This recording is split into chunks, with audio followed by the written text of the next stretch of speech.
नमस्कार दोस्तों, शनि और टॉक में आपका हार्दिक स्वागत है। अभी कुछ दिनों पहले एक्सपेंसेस पे भारत सरकार ने एक अपना रिपोर्ट जारी की थी। उस पे हमने पहले भी बात की, आज उस पर हम फिर बात नहीं करेंगे। इम्पैक्ट के बारे में बात हो रही है, या ब्लॉग में अगर मैं लिख रहा हूँ या कुछ वीडियोस बनाए हैं तो सोशल इम्पैक्ट के बारे में बात ही कर रहा हूँ मैं। अगर आज उसी सिलसिले को अगर हम बढ़ाते हैं, अगर आप देखते हो, या अगर क्या मैं बोलूँ, मैं कुछ दिनों से कुछ वीडियोस देख रहा हूँ जो स्मॉल एंटरप्रेन्योर्स से रिलेटेड है। डिफरेंट डिफरेंट प्रोडक्ट्स हैं जो रोज़मर्रा में लगने वाली चीज़ें हैं, जो कॉटेज इंडस्ट्री की तरफ फैलने की कोशिश हो रही है।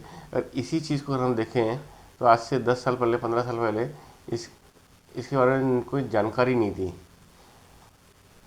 अब ऑल स्मॉल एंटरप्रेन्योर्स जिनके बारे में वीडियोस आ रहे हैं, उनके मशीन मैन्युफैक्चरर्स के वीडियोस आ रहे हैं या इकोसिस्टम के वीडियोस आ रहे हैं, और उसमें सिर्फ ये माल बनता कैसे है, उसकी कॉस्टिंग क्या है, इससे ज़्यादा वो जो चीज़ बता रहे हैं, वो बता रहे हैं गवर्नमेंट की इंडस्ट्री क्या से रिलेटेड जो भी योजनाएं हैं। कॉटेज इंडस्ट्री क्या दे रही, खादी ग्राम उद्योग क्या दे रही है, उसमें कितनी सब्सिडी है, इसका माल कहाँ बेचा जा सकता है, ब्रांडिंग कैसे कैसे की जा सकती है, इन सारे विषयों पे वीडियोस आ रहे हैं। तो या अगर हम बात करें तो कुछ दिनों पहले हमारे प्राइम मिनिस्टर ने कहा था कि पकौड़ा बना के बेचना भी एक अपने आप में रोज़गार है। उस चीज़ को अगर आप इससे रिलेट करें तो उस बात का इम्पैक्ट कि भाई आप छोटा काम कर रहे हो तो आपका बिजनेस है, इट्स नॉट दैट कि आप कोई छोटा या चलते ऐसा काम करें जिसमें मार्केट में कोई रिकॉग्निशन नहीं, कोई इज्जत नहीं है। अब इतने छोटे छोटे व्यवसाय करने के लिए, और उस पर मिलने वाली मशीन्स कहाँ मिल सकती हैं, उस पर गवर्नमेंट की सब्सिडीज़ क्या है, उसको बेचा कहाँ जा सकता है, कैसे उसकी ब्रांडिंग करना, कंटिन्यूशन में वीडियोस आ रहे हैं। इसका एक इम्पैक्ट देखिएगा तो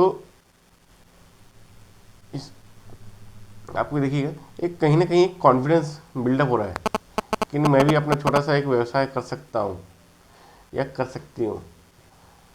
और क्योंकि हम 140 करोड़ की छोटी सी आबादी है हमारी, बहुत ज़्यादा आबादी तो है नहीं हमारे देश की, तो छोटा सा मार्केट है।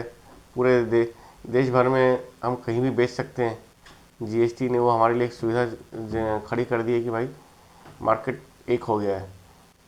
डिफरेंट पार्ट्स ऑफ में डिफरेंट टाइप के फूड्स आइटम की आवश्यकता है, और कुछ आइटम्स कॉमन है।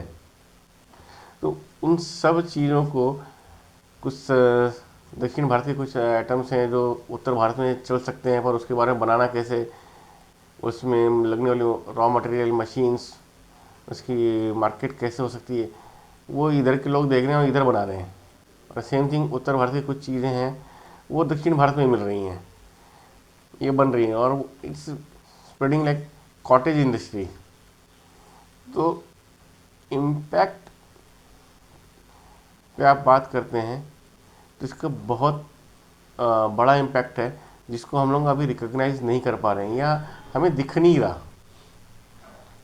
स्मॉल एंटरप्राइजेस और small entrepreneurs are no more liability.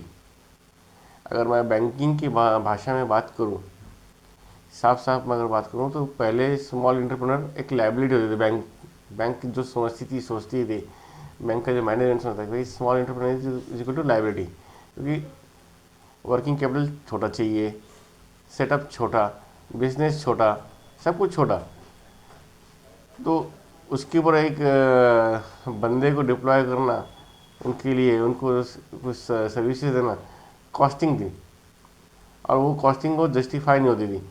अब वो सोच ही चेंज हो गई है, और जैसे जैसे हम डिजिटल इंफ्रास्ट्रक्चर का इस्तेमाल करेंगे पेमेंट के लिए और एडॉप्शन बढ़ता जाएगा, तो तब पता चल रहा है कि it's not liability, it's asset.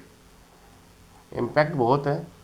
आने वाले समय में हमें इसका और बड़ा स्वरूप और ज़्यादा बेरोजगारी की दरों में घटता हुआ दिखेगा। आज जो अभी बेरोजगारी की दर घटी हुई बोली जा रही है वो इट्स ए ट्रू। और आप देखिएगा आने वाले समय में बेरोजगारी ये इशू नहीं रहेगा। Every each and every one will have skill set, कुछ ना कुछ सबके पास स्किल सेट्स डेवलप होते जाएंगे। उसको लगने वाला जो इकोसिस्टम है, सपोर्ट सिस्टम है, वो बनता बनता जा रहा है और लोगों में एडोप्टेबिलिटी बढ़ती जा रही है। जैसे जैसे एडोप्टेबिलिटी बढ़ती जाएगी आप देखेंगे कि बेरोजगारी जो पहले भी हमारे देश में नहीं था, भारत में अंग्रेज़ों से पहले भारत में कोई बेरोजगार नहीं होता था, वो सिस्टम फिर से आ जाएगा। और अर्निंग या वेल्थ क्रिएशन, या बोलने के शब्द गलत हो जाएगा यहाँ पे, अर्निंग और वेल्थ क्रिएशन ये स्लोली स्लोली ग्राउंड तक पहुँच जाएगी। अपर लेवल पे ही नहीं रह जाएगी, ग्राउंड पे भी जाएगी, या इसका सीधा बोल सकते हैं डेमोक्रेटिक सेटअप बन जाएगा वेल्थ क्रिएशन और अर्निंग का। मे बी कैपेसिटी के हिसाब से पैसा मिलेगा, प्लस माइनस होगा, वेल्थ क्रिएशन प्लस माइनस होगा, हर बंदे की इक्वल नहीं होगी, बट कोई गरीब नहीं रहेगा। इतना तो परफेक्टली हम सोच सकते हैं, परफेक्टली हम बोल सकते हैं। आज ये जस्ट फर्स्ट स्टेप है, ये बिगिनिंग है। आने वाले टाइम में इसका इम्पैक्ट बहुत ज़्यादा होगा। आज हम शनिवार टॉक को यहीं समाप्त करते हैं। अगले शनिवार टॉक में फिर किसी विषय पे मिलेंगे। तब तक के लिए धन्यवाद, नमस्कार।